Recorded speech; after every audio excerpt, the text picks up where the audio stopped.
పెళ్ళైన ఆడవాళ్ళు ఎఫైర్స్ పెట్టుకోవడానికి రీజన్స్ అడిగితే ఏం చెప్తున్నారు తెలుసా?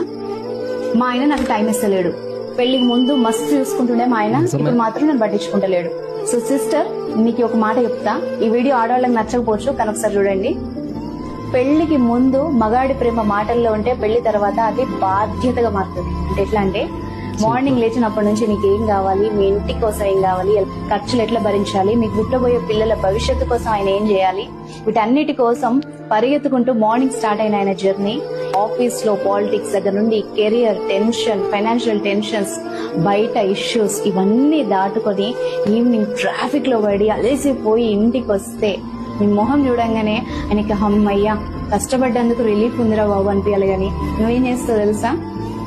ఆయన ఏదో మాట్లాడదాం నీ దగ్గర వచ్చి కూర్చుంటే ఫస్ట్ నేను చెప్పే సోది ఏంటంటే, మా ఫ్రెండ్స్ అది కొనుక్కున్నారు, మా కజిన్స్ ఇల్లు కొనుక్కున్నారు, మా రిలేటివ్స్ అక్కడికి టూర్కి పోయిండ్రు, వాళ్ళు ఇట్లున్నారు అట్లా ఎదురింటి పక్కింటి గోలంతా చెప్పేసరికి ఆయనకి ఉన్న మూడు కాస్త పోయి ఏముందిలే అని చెప్పేసి సైలెంట్ అయిపోతాడు. నువ్వు దాన్ని ఏమనుకుంటావు, నేను పట్టించుకుంటలేడు అనుకుంటావు.